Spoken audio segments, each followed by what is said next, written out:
नमस्कार मित्रांनो, जय महाराष्ट्र. महत्वाची बातमी थेट देशाच्या राजधानीतून, सुप्रीम कोर्टातून, दिल्लीतून. मित्रांनो, महाराष्ट्राच्या या महत्वाच्या सुनावणीवरती सगळ्यात मोठी खबरबात.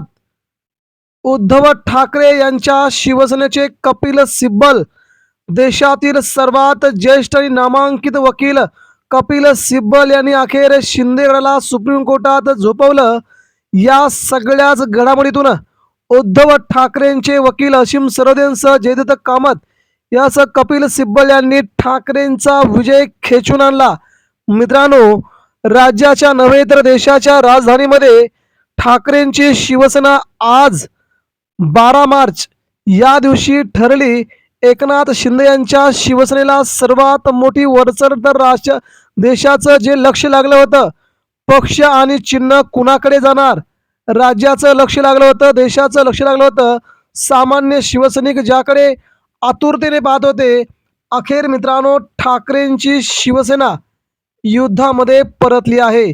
बघूया सविस्तर महत्वाची बातमी, ज्या बातमीवरती सध्या महाराष्ट्रात, देशात आज कालपासूनच चर्चा होती.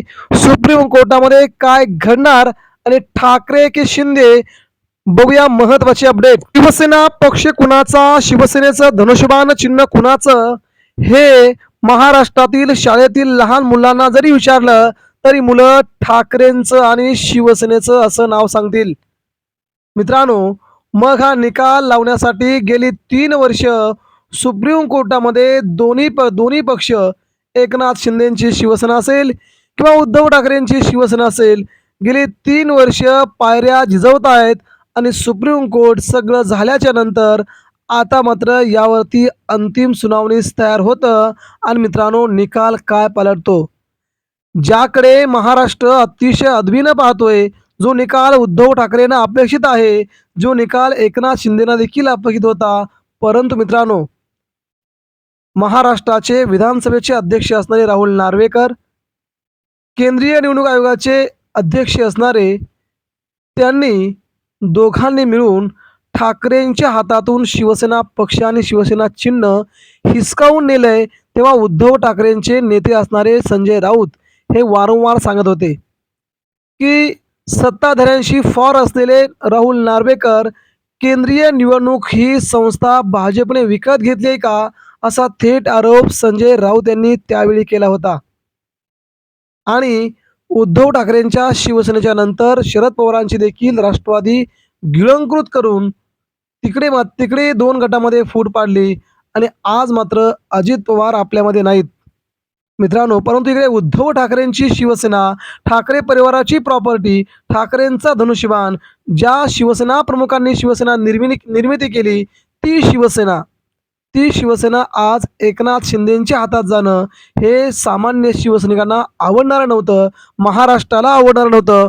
म्हणूनच तर 3 वर्षापूर्वी उद्धव ठाकरेंनी या शिवसेनेवरती आपला दावा टाकला होता. आणि तो दावा आता मात्र तंतोतंत खरा ठरताना दिसतोय. शेवटच्या 4 तासामध्ये मित्रांनो, उद्धव ठाकरेंच्या शिवसेनेने बाजी पालटली असं सध्या दिसतंय. कारण की एकनाथ शिंदे यांच्या शिवसेनेला 2 तास आपली बाजू मांडायला दिले होते, इकडे उद्धव ठाकरेंच्या शिवसेनेला 4 तास एवढी वेळ दिली होती. मित्रांनो, आज 12 मार्च आहे.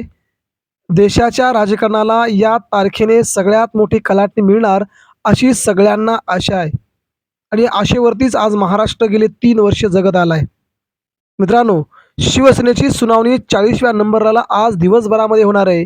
आणि शिवसेनेचे वकील असणारे कपिल सिब्बल हे मात्र शिंदे सेनेला धोबीपछाड देत, शिंदे सेनेचं पक्ष आणि चिन्ह एकतर उद्धव ठाकरेंच्या हातात येईल असा त्यांनी ठाम विश्वास व्यक्त केला आहे. आणि जर शेवटच्या क्षणी जर सुप्रीम कोर्टात जर काही घडलं तर पक्ष आणि चिन्ह दोघेही गोठवणार अशी मागणी शिवसेना वकिलांकडून सुप्रीम कोर्टामध्ये केली जाऊ शकते. आणि अंतिम वेळी हा निकाल उद्धव ठाकरेंच्या शिवसेनेच्या बाजूने फिरून शिंदे सेनेला पहिला मोठा झटका सुप्रीम कोर्टातून बसेल, त्यानंतर दुसरा मोठा झटका महाराष्ट्रातून बसेल. हे दोन्ही झटके बसल्यानंतर आमदार देखील अपात्र होतील. मित्रांनो, ही बाजू ठाकरेंची वरचढ आहे. यामध्ये गेल्या आपण 2-3 सुनावण्या पाहिल्या. त्या सुनावण्यामध्ये शिंदे गटाच्या वकिलांना सुप्रीम कोर्टाच्या वकिलांनी झापलेलं असताना आता हा निकाल मात्र पूर्णपणे तराजून उद्धव ठाकरेंच्या बाजूने झुकलेला आहे.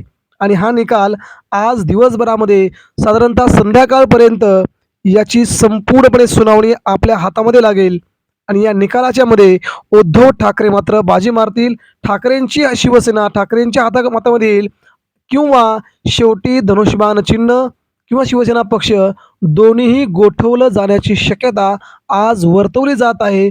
कारण की जर ठाकरेंना नाही मिळालं तर ठाकरे शेवटी अशी मागणी करू शकतात, दोन्ही पक्षांची चिन्ह गोठवून ठेवा, कोणालाही नको. त्यामुळे आज सुप्रीम कोर्टामध्ये शेवटच्या वेळेस शेवटच्या क्षणामध्ये काय घडतंय तो निकाल अपडेट करण्यासाठी आपल्याला संध्याकाळपर्यंत वेळ बघायला लागेल. मित्रांनो, सध्या मात्र उद्धव ठाकरेंची बाजू वरचढ असून ठाकरेंचा सुप्रीम कोर्टामध्ये दणदणीत विजय होणार हे आता नक्की आहे. आपणास काय वाटतंय, आपण देखील प्रतिक्रिया द्या.